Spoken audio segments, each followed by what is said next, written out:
I was going to start with just clinching the home ice. How's that help you guys going into this last weekend? Always nice. I mean, one of the first goals of the year is to get home ice and to be able to clinch it before the last weekend of the season with the schedule that we had, playing Princeton and Quinnipiac last weekend. That was a nice tie for us. At Quinnipiac, game was back and forth, and as Cassie said, we always seem to play an entertaining game, and you look up and there's hardly any shots on net, but always entertaining, always close. And then the same thing down at Princeton. It's always overtime, last minute, some sort of crazy bounce, and they're always exciting games with both those teams. What did you think of Edney's just big weekend for you guys, getting the game-tying goal there and the game-winning goal the next day? Well, I mean, she brings it every single weekend. I mean, she's absolutely everywhere. She's on pucks and very feisty, and she's been rewarded. She's a little bit of a disturber out in the ice, and kind of gets under people's skin. And one of the things that I think people don't realize is that she is pretty productive out there. Last year she had 10 goals. I think she's got 9 this year. So that's a nice 2-year stretch of goals. And obviously we have the big thing Saturday will be the Joe Marsh's game here. It was obviously one experience to face him at Dartmouth. What do you think it'll be like to kind of see Joe on another bench in Appleton? Yeah, it'll be a little different because at Dartmouth they're right next to you because the benches are there. But to be across will probably be a little bit different for sure. It'll be, I'm sure, interesting for him too. But looking forward to it. There's a bit of a crew that's pretty excited to come watch the game on Saturday, and I think that he's had a fantastic year down there. He's absolutely loved it, and I know the kids have loved having him. And so I think it's kind of bittersweet for him that not only is he coming up here, but this is the last week with the team, and I know he's going to miss him. Do you think you'll get more than your usual crowd for that game? Without question, yeah. I mean, I've bumped into people since last September. They were talking about that they're going to be coming to the game. So I would expect a pretty good crowd, and the students aren't in town, but with it being senior night and Joe coming to town, I expect there to be a pretty decent crowd. We've been drawing pretty well.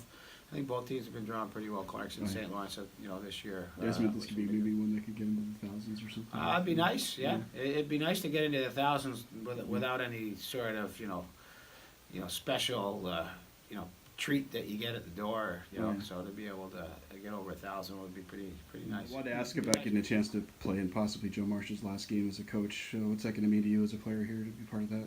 Yeah, it's really exciting. Joe Marsh has a great reputation here at SLU, and he actually spoke at my signing event at Potsdam High School. I used to come to the St. Lawrence hockey camps, and he was a coach here, so it's exciting. Yeah, I was wondering, was it a little weird the first game when you played them at Dartmouth to see Joe at a game and not be on your bench, on another team's bench? Yeah, he was actually downstairs before the game when we were all warming up and everything, so he gave me a big hug, and it was nice to see him, friendly face. Okay. What's it like, too, just to see him back in coaching, especially at the women's game? What's it been like for you as a player to see that? It's exciting. I think both him and Wellesley have really similar coaching styles, so to be able to see them coaching against each other was exciting, but he seems to really enjoy it, so I'm excited for him. I was wondering, too, how old were you when you first met Joe? I'm sure you went to camps and you ran and stuff as a kid, but do you remember roughly how old you were when you first saw him? I was probably 6 or 7, around that age, and he was running the hockey camps. He actually said to my parents when I was there that he'd like to see me in the Scarlet and Brown someday, so dream come true. Yeah, when you're a little kid, what's it like to, I don't know how much you actually played for him at those camps, but what's it like just to interact with him? Because, he seems like most people could be a little bit intimidating, but he's also really nice. I mean, what was it kind of like as a kid to meet him? As a kid, he was really personable. I was always excited to come to those camps, especially because of him, so I always enjoyed it, definitely. Before I ask you about last weekend, I was going to ask you, how does it feel as a player to already have the home ice situation clinched before you go into this last weekend? Does that take a little bit of maybe pressure off of these two games? Yeah, it definitely takes some pressure off this week. We know it's still important, but it's pretty exciting to know that we're going to be home next weekend too. How important is it to see if you can get up to that third spot, so you don't have to play a team like Quinnipiac right off the bat? Is that maybe the next goal, to see if you can find a way to get past Cornell before this weekend's over? Or? Yeah, we're gonna need some help probably to get past Cornell, but that would be huge if we could get past them. And as far as last week goes, I was going to ask you about the two games. First, the Quinnipiac game. You had the only goal for St. Lawrence in that game. How tough was that game on both sides' offenses to do anything? It was tough. Their ice felt a lot larger than ours, and they made it tough on us, for sure. Yeah, the way they play, I mean, how tough are they as an offensive player doing against the way they play defense?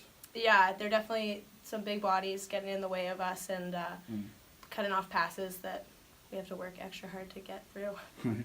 And then Saturday too, I was just going to ask you, how does it feel to be able to, score a goal that can do so much for the whole team? Obviously, that was kind of the goal that clinched the home ice and all that. Is that, as a player, is that kind of a really special feeling when you can do something like that? Yeah, pretty exciting. I was pretty shocked in myself, but proud. What kind of happened on the play where you scored the goal? Like, what kind of... I came off the bench and Rachel Smith had the puck for our side, and she just lobbed it into the middle, and I somehow got it, and Kayla Nielsen had a good screen, and I got it past the goalie. Yeah, that's one thing about our league. There's a lot of really good goalies in the ECAC too. I mean, how much of a challenge is that? It seems like almost every team has a goalie with like a 940 or something save percentage. Yeah, we definitely keep telling ourselves to just keep shooting, and bounces will come our way eventually. So.